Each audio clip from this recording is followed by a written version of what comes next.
I'm Kendra Cook, your host for the DCTV Daily News program out of Dove Creek, Colorado. The Dolores County Broadcasting Network is the producer of DCTV with support from the Southwest Colorado TV Translator Association. That's the Special District Association responsible for bringing the area free-to-access TV stations over the air by antenna. This is a community TV station, so if there's a news story or event information that you would like to share, please contact us. The phone number is 970-677-4119. And if you're a business or organization, we welcome you to find out about sponsorship opportunities for banners or video segments run on the channel. This is the Friday program for August 7th, 2020, DCTV Daily News. The horse herd management has come to some conclusions, as reported in the Journal, with a photo courtesy TJ Holmes, who does so much work with these beautiful animals. The Bureau of Land Management has finalized a new plan for managing wild horses in Spring Creek Basin that builds upon current fertility control and bait trapping practices. Although the plan codifies practices that the Tres Rios BLM office currently implements, the herd management plan had not officially been updated since 1994. The revised plan of 2020 does not ban helicopter roundups when the BLM uses helicopters to herd the animals into a pen for eventual adoption, but the plan does allow for a range of 50 to 80 wild horses in Spring Creek Basin, an increase from the current 35 to 65 horses. Quote, "We have a really good situation here with our BLM, and we worked really hard to achieve that," said TJ Holmes, a local wild horse advocate who has worked with the BLM to track the Spring Creek Basin herd. She also has advocated for the use of fertility control over disruptive helicopter roundups to manage the herd's size. A larger herd can help prevent inbreeding and deepen its genetic pool. But for Holmes, the increase also is a testament to the effectiveness of fertility control, a method for sustainable management that was not included in the previous plan from 1994. The last helicopter roundup in Spring Creek Basin was in 2011. The BLM uses data on vegetation and forage to determine the number of horses the land can sustain, as well as an environmental assessment to make sure that the land meets Colorado rangeland health standards. The minimum number of horses, 50 in Spring Creek Basin, ensures that the BLM doesn't reduce the herd to 0 horses. It also promotes genetic diversity by increasing the number of breeding age horses. The new herd management plan was sent for review to about 6,000 people and organizations, many of whom track and advocate for wild horse protection, said Mike Jensen, the BLM rangeland management specialist and manager of the Spring Creek Basin herd management area. The agency received about 25 comments. Quote, "Overall, they were very supportive of the proposed action," Jensen said. The revised plan gives the herd use of 35% of the forage grasses, the highest amount deemed sustainable for the land and the horses. The management plan also factors in the migration of elk and deer into Spring Creek Basin during the winter months, Jensen said, though the management of those population numbers falls under the Colorado Parks and Wildlife. Quote, "We don't want to degrade the ecosystem," Jensen said, but the increase certainly shows the success of the system for Spring Creek Basin. The U.S. House of Representatives passed a wild horse protection amendment in conjunction with the state, foreign operations, agriculture, rural development, interior, environment, military, construction, and Veterans Affairs and Appropriations Act of 2020. It requires the BLM to use at least $11 million of its annual operating budget for its wild horse and burro program on the Humane Fertility Control Vaccine, PZP. And now let's take a look at our local weather. Today, sunny with a high near 84 degrees with south-southeast winds 10 to 15 miles an hour. Tonight, mostly clear with a low around 58 degrees. The winds calm to 5 to 15 miles an hour, shifting east-southeast. For Saturday, sunny with a high near 86 with southeast and southwest winds 5 to 15 miles an hour still. Saturday night, mostly clear with a low around 56. So cooler nights with light and variable winds mostly. And into Sunday, a sunny day with a high near 87 and light and variable winds. Sunday night, mostly clear and a low around 55. Looking ahead for next week, mostly the same pattern stays in place. Monday, sunny and a high near 88. Monday night, mostly clear, a low around 56. Tuesday, sunny and a high near 87. Tuesday night, clear with a low around 55. And Wednesday, sunny with a high near 86. Wednesday night, mostly clear and a low around 56. Enjoy the weekend. And now, back to the news. This article is from the Durango Herald, writing on Archuleta County looking to pull out of San Juan Basin Public Health and putting the region's top health department at risk of disbanding, and its executive director searching for a new job in Oregon. With a photo, Jerry McBride. In recent weeks, Archuleta County Commissioners Ronnie Mays and Alvin Schaaf have called for the county to pull out of SJBPH and create its own public health department. SJBPH serves both Archuleta County, which has a population of about 12,000 people, and La Plata County, with about 56,000 residents. Mays declined to comment for this story, and Schaaf did not return multiple requests seeking the comments. But according to a report in the June 18th edition of the Pagosa Springs Sun, both commissioners expressed frustration with SJBPH and some of the decisions surrounding the COVID-19 pandemic. Quote, "A big part of this is it's important to have more local control," Schaaf said. According to The Sun, quote, "We are not another county, we are our county. If it's doable, I think we owe it to the citizens to at least consider it." Archuleta County commissioners have been at odds with some of the restrictions suggested by SJBPH and have even voted to enact different sets of guidelines and policies than recommended by the health department. In April, for instance, the commission voted to follow Governor Jared Polis's health order and not the recommendation of SJBPH, according to The Sun. Quote, "We're not adding another 8 more days of pain to the people that are trying to make a living and pay their bills," Mays said. SJBPH thinks the only way they can educate the people here to follow Governor Polis's policy is to have 8 more days to educate the people.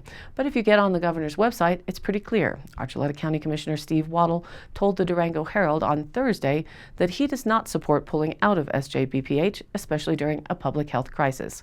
But Wadley said that the other 2 commissioners have directed the county to create a task force to investigate what creating its own public health department would entail, which is currently being set up. Quote, "I'm happy with what we've gotten from San Juan Basin Public Health," he said, "and I believe when all the dust settles, we'll never find a better deal than the one we have." By state law, Colorado counties must create local health districts. SJBPH was formed 70 years ago to serve both southwest Colorado counties.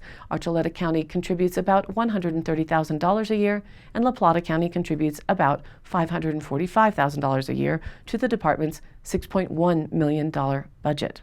But if Archuleta County withdrew, it would be unfeasible to disentangle the 2 counties and likely would force La Plata County to form its own district, said Executive Director Leanne Jolin. Megan Graham, spokeswoman for La Plata County, said discussions have begun in case Archuleta does drop out. Quote, "If the structure were to change, that wouldn't stop us from providing those services," she said. "But of course, we'd have to evaluate what the best option for delivering those services would be." SJBPH's Board of Directors has called for a joint meeting with Archuleta and La Plata County representatives in the coming weeks to forge a path forward. If Archuleta County decides to leave, state law requires at least a year-long transition. No date has been set for the joint meeting as of Thursday. SJBPH's uncertain future has prompted Jolin to entertain and explore other job opportunities. Recently, it was announced that Jolin is one of 3 finalists to become director of the Benton County Health Department in Oregon. Jolin was in Oregon on Thursday interviewing for the job. "Given the uncertainty of our health district, it does make sense for me to look at other opportunities," she said. Jolin said that she did not actively seek out the position. Instead, Benton County reached out to her after she was recommended by professional connections she has in Oregon. Benton County Manager Joe Kirby said during a public meeting on Thursday evening that he wants to decide on the new hire by next week. Kirby was La Plata County Manager from 2012 to 2017 before leaving for the position in Benton County. Jolin did not say whether she would stay in her current position if Archuleta County decided to continue with SJBPH, but said that the county's decision is a, quote, "very important factor in her decision about a new job." As of Thursday, La Plata County had 208 positive cases, and Archuleta had 38 positive cases for the coronavirus. Here in Dolores County, with just still 1 recovered case, the Public Health Department Director who is appointed makes up our Board of Public Health along with all 3 of our elected commissioners at this time. From the Durango Herald, the latest update on the Gold King mine spill remediation process with a photo courtesy EPA. The U.S. government settles a lawsuit on Wednesday brought by the state of Utah over a mine waste spill caused by federal workers that sent wastewater downstream to several states from the inactive Gold King mine just 5 years ago in southwest Colorado. The Environmental Protection Agency agreed to fund $3 million in Utah clean water projects and give another $360 million to the state for remediation projects at abandoned mine sites, the federal agency said on Wednesday in a joint news release with the Utah Attorney General's office. Utah's lawsuit was one of several legal claims filed over the incident, but no other settlements have been reached, the EPA said on Wednesday.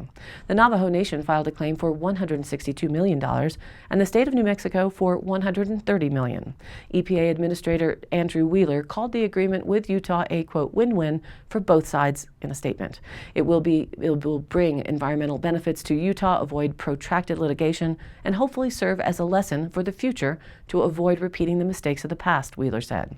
Utah Attorney General Sean Reyes, a Republican, said that he was happy to avoid more legal battles and get funds to help with state projects and touted the agreement as an example of state and federal partnership.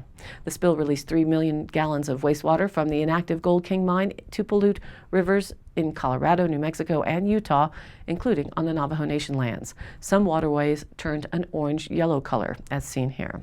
An EPA-led contractor crew inadvertently triggered the spill. The crew was using heavy equipment to excavate the mine opening in preparation for a possible cleanup when a worker breached a debris pile that was holding back wastewater in the shaft. The water flowed into Cement Creek and then the Animas River. The Animas River joins the San Juan River in New Mexico before the San Juan crosses into Utah. The EPA estimates that nearly 540 U.S. tons of metals reached the Animas, mostly iron and aluminum. After the spill, the EPA designated the Gold King and 47 other mining sites in the area a Superfund district. It is reviewing options for a broad cleanup. Utah sought $1.9 billion in its lawsuit, a figure that was based on worst-case scenario of potential sediment contamination in the San Juan River and Lake Powell, Utah Attorney General's office's spokesman Richard Piet said in a news release.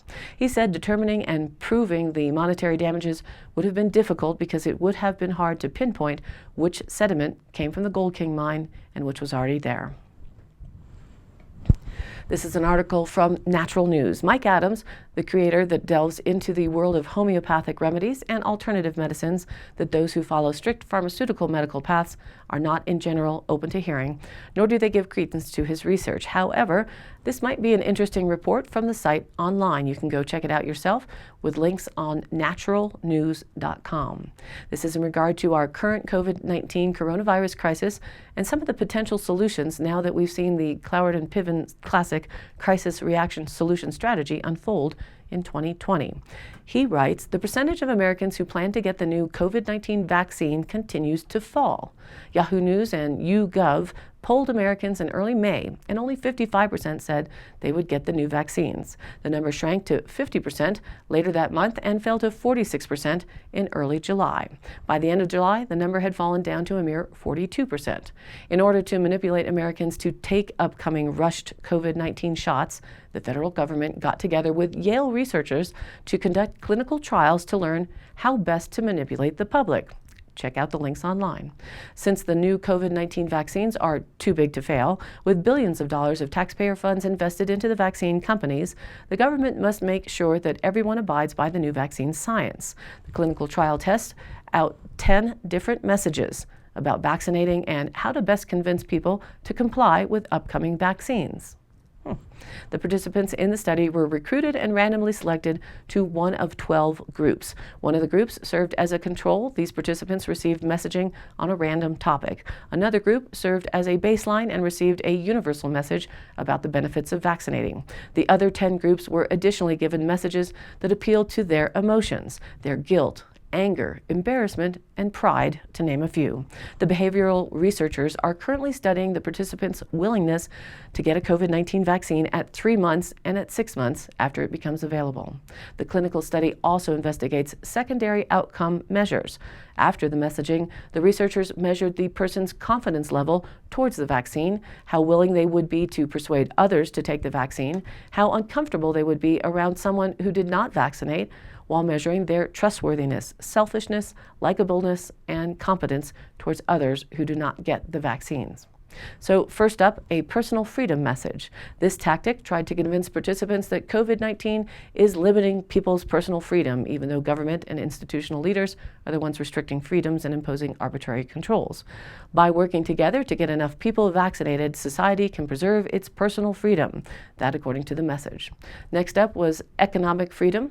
This tactic tried to convince participants that COVID-19 is limiting people's economic freedom and instructed that all people work together by vaccinating. And then there is the self-interest message.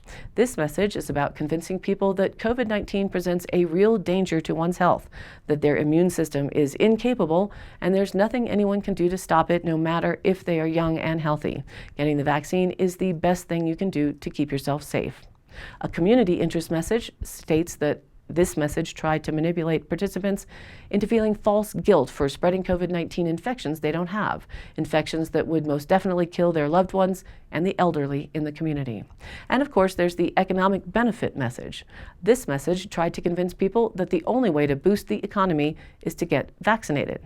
Another message of guilt. This message appealed to one's guilt, stating that the health of one's family and community is at risk as long as the majority are not vaccinated.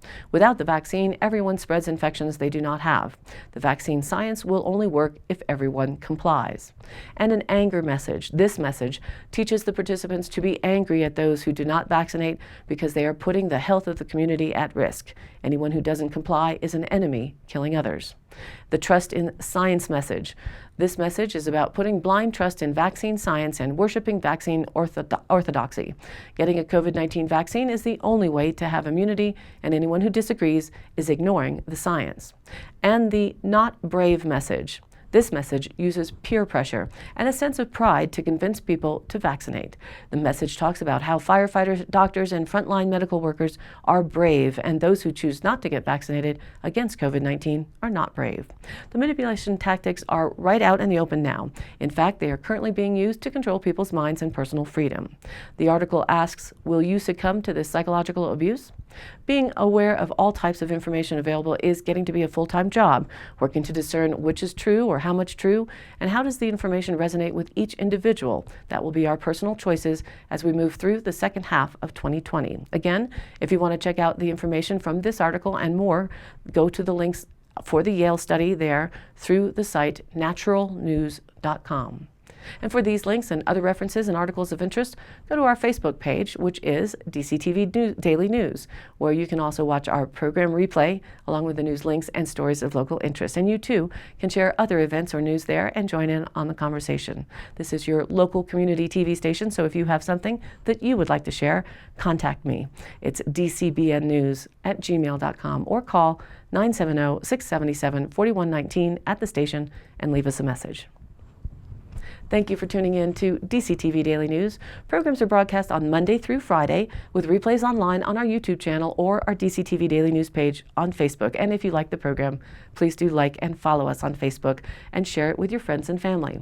This has been a production of DCTV for the DCTV Daily News program out of Dove Creek, Colorado, USA. I'm Kendra Cook. Have a great weekend. Be safe out there and see you next week.